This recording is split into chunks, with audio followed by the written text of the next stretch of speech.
Chapter 6. The glass is falling, Dave announced. Looks like we're gonna get that squall after all. Gary glanced out the front window of the newspaper office.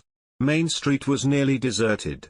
A few hardy folk bent into the gale, making their way across the street, but most people had already gone indoors to avoid the approaching storm.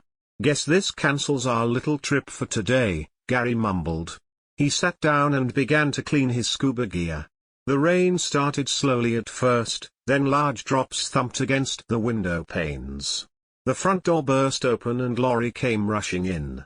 "Phew! Just made it," she cried. Her red and white striped shirt and blue denim shorts were soaked. "Come on in, youngster," Dave chuckled at her drowned look. "You'll find a towel upstairs." He pointed to the steps that led to the second floor. "You can borrow one of my sweatshirts," Gary offered. "First door to the right," Laurie giggled and scurried upstairs. At that moment, a car drove up and Jordan hurried in, followed by the doctor.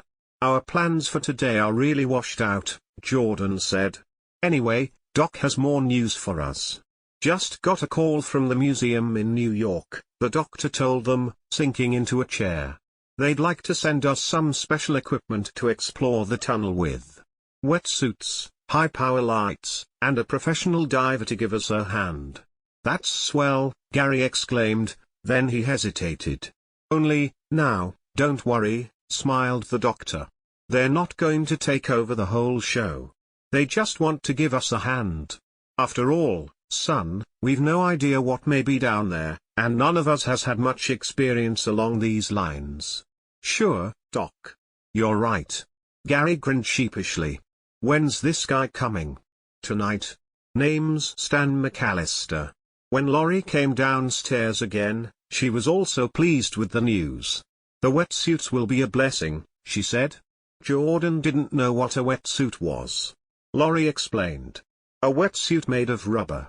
It covers you completely and lets in a paper-thin layer of water just enough to act as insulation against the cold. The deeper you go, the colder the water gets. With wetsuits we ought to be comfortable no matter how deep we have to go." "How about decompression?" Jordan asked. "I don't look forward to the bends." "Exactly why Stan McAllister will prove so important to us," replied Dr. Sure. "He's an old hand at diving. Former frogman with the Navy. He'll work out our diving tables if it becomes necessary." "Yeah," Gary said, "but maybe his trip up here will be a waste of time. What if the second tunnel's a bust too?" "We'll soon know," replied the doctor. "One thing at a time." When the 2:15 arrived at Bellbrook that afternoon, they had no trouble at all in picking out Stan McAllister. His long, gangling figure dropped lightly from the train as he quickly made his way toward them. He was over 6 feet tall, deeply tanned, and even through his sport shirt one could sense the tough, wiry muscles of an athlete. "Hi, folks. I'm McAllister," he grinned, shaking hands with the doctor, who introduced him to Laurie and the boys. They liked him immediately. Quickly they loaded his gear into the doctor's car. "You'll be staying with me," the doctor said, as they drove away from the station. "It'll be like old times, eh?" Stan McAllister nodded, smiling. "Right, Doc. How long has it been since we were on that little job together off Bermuda?"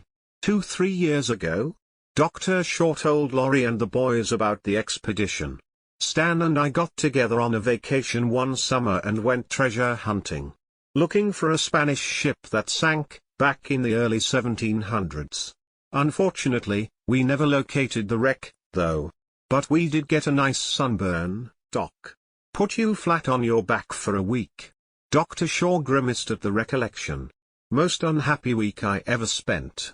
Somebody had to boss the air pumps, Doc," McAllister said. "We'd never have been able to squeeze that hulk of yours into a hard hat suit." "He means a steel helmet and compressed air suit," the doctor explained for Jordan's benefit. "That job was too deep for skin diving." He turned to Stan for a moment. "The weather's been bad up here for a couple of days. Can you stick around a while?" "Sure. I'm between jobs anyway." "That's fine. You'll be my guest. I've plenty of room at my place." How about you young people? Can you stay overnight too? We should hold a council of war. Jordan and Gary readily agreed. Lori said she could come over in the morning. She lived only a short distance away from Dr. Shaw. Her father also taught at the university and was a close friend of the doctor. Daddy will let me go with you, Doc, if you ask him, she said. We'll take care of that this evening, Dr. Shaw assured her, as he dropped her at her house. Come over for supper if you like, he added, and bring some of that chocolate cake you're always baking. It's a deal, Doc, Lori chuckled. After supper, they spread out a detailed chart of the ocean area surrounding Point Key. Gary pointed to the spot where the undersea cave was located. Stan studied the soundings marked on the chart. The depth is around 8 fathoms to the shelf on which the cave rests. He pointed with a finger. You'll notice it's really sitting on a gentle slope that drops deeper on the seaward side. Goes down to about 15 fathoms when you're another couple of hundreds yards out. But the tunnel is on the shore side, Lori interrupted. And it seems to keep heading that way. Both of the tunnels do, in fact. Yes, Stan agreed, but we've no way of knowing that it doesn't suddenly turn the other way. Or drop straight down. They argued over the various possibilities and problems, but they ended up following Stan's recommendations. The final agreement was to make the dive as soon as the weather permitted, and to plan for a maximum of 2 hours underwater on the first attempt.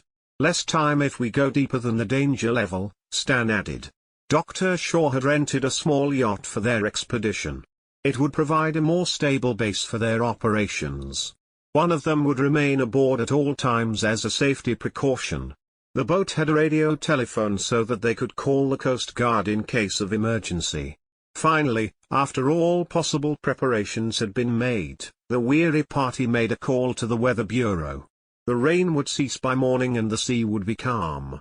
We'll have a go at it, Dr. Shaw decided. Let's all turn in. We'll leave at 6 o'clock. Lori, be sure to set your alarm.